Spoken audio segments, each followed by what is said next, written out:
ایک مرتبہ اللہ تعالیٰ نے روحیں قبض کرنے والے فرشتے اسرائیل علیہ السلام سے دریافت کیا کہ اے اسرائیل، آج تک جن لوگوں کی روح تو نے قبض کی ہے ان میں سے کسی پر تجھے کبھی رحم بھی آیا؟ اسرائیل علیہ السلام نے عرض کیا کہ اے پروردگار، تو خوب جانتا ہے کہ روح قبض کرتے وقت ہمیشہ میرا دل دکھتا ہے، لیکن تیرے حکم سے سرتابی کی مجال کہاں؟ خدا تعالیٰ نے پوچھا کہ یہ بتا کہ تجھے کس پر سب سے زیادہ ترس آیا اور کس کی موت پر تیرا قلب تڑپا؟ اسرائیل علیہ السلام نے عرض کیا کہ یا الہی، ایک موت ایسی ہے جو نہیں بھولتی، اور وہ غم ایسا ہے جو تنہائی میں بھی میرے ساتھ رہتا ہے۔ ایک کشتی مرد و زن سے بھری ہوئی سمندر میں سفر کر رہی تھی۔ اللہ عز و جل نے حکم دیا کہ اس کشتی کو فنا کر دے۔ میں نے کشتی کو پاش پاش کر دیا۔ پھر آپ نے فرمایا کہ سب مرد و زن کی روحیں قبض کر، لیکن ایک عورت اور اس کے نوزائیدہ بچے کو چھوڑ دے۔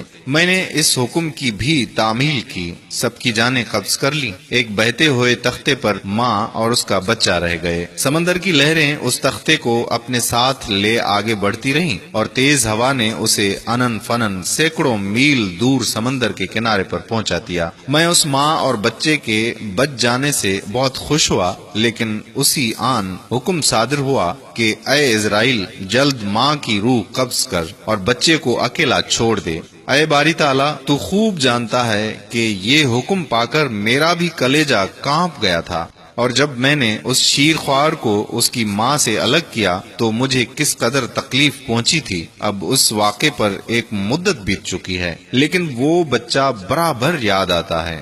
حق جل شانہ نے اسرائیل علیہ السلام کی عرض سن کر فرمایا، کیا تو جانتا ہے کہ وہ بچہ اب کہاں اور کس حال میں ہے؟ اسرائیل علیہ السلام نے عرض کیا، اے میرے پروردگار، تجھی کو معلوم ہے۔ ارشاد ہوا کہ اے اسرائیل سن، جب تو نے ماں کی روح قبض کی اور بچے کو تنہا چھوڑ دیا تو ہم نے سمندر کی ایک موج کو حکم دیا کہ اس بچے کو احتیاط سے ایک ویران جزیرے میں ڈال دے۔ اس جزیرے میں ایک سرسبز اور گھنا جنگل تھا، یہاں صاف شفاف میٹھے پانی کے چشمے بہتے تھے اور بے شمار پھلدار درخت تھے۔ اس جزیرے پر ہم نے اپنے فضل و کرم سے محض اس بچے کی خاطر لاکھوں خوشنوا اور حسین پرندے بھیجے جو ہر وقت چہچہاتے اور نئے سے نیا راگ آلاپتے تھے۔ ہم نے چمبیلی اور پھولوں کے پتوں کو حکم دیا کہ اس بچے کا بستر تیار کرو تاکہ وہ اس پر آرام کی نیند سوئے۔ ہم نے اسے ہر خوف اور ہر خطرے سے محفوظ کر دیا۔ آفتاب کو حکم دیا کہ اپنی تیز دھوپ اس پر نہ ڈال، ہوا کو فرمان دیا کہ اس پر آہستہ آہستہ چل، بادلوں کو حکم دیا کہ اس پر می نہ برسا، بجلیوں کو ہدایت کی کہ خبردار اسے اپنی تیزی دکھا کر مت ڈرا۔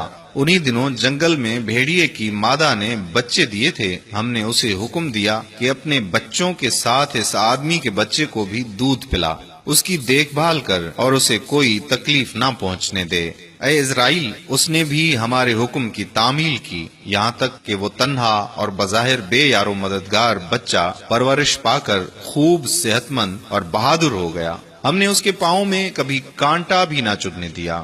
دنیا جہان کی نعمتیں اسے عطا کیں اور وہ ان کا شکر بھی ادا کرتا تھا۔ اور اب اے ملک الموت، تو جانتا ہے وہ بچہ کہاں اور کیا کر رہا ہے؟ اسرائیل علیہ السلام نے سجدہ کرتے ہوئے عرض کیا کہ اے پروردگار، تجھی کو علم ہے۔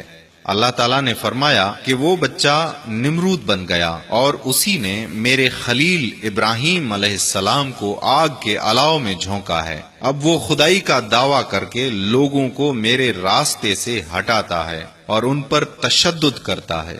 اللہ اکبر، اللہ اکبر۔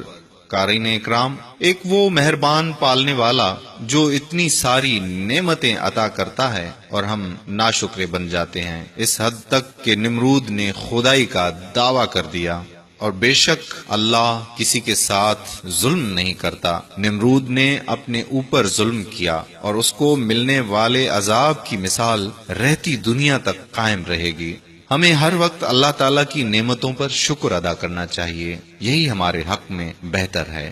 اگر آپ نے ابھی تک ہمارا پیج پیارا اسلام لائک نہیں کیا تو ابھی سے لائک کر دیجئے تاکہ ہم ایسی مزید معلوماتی ویڈیوز آپ تک پہنچاتے رہیں۔ اور اگر آپ نے ابھی تک یوٹیوب پر ہمارا چینل پیارا اسلام سبسکرائب نہیں کیا تو ابھی سبسکرائب کر دیجئے تاکہ ہم ایسی مزید معلوماتی ویڈیوز یوٹیوب پر بھی آپ تک پہنچاتے رہیں۔ جزاک اللہ خیرہ۔ السلام علیکم ورحمۃ اللہ وبرکاتہ۔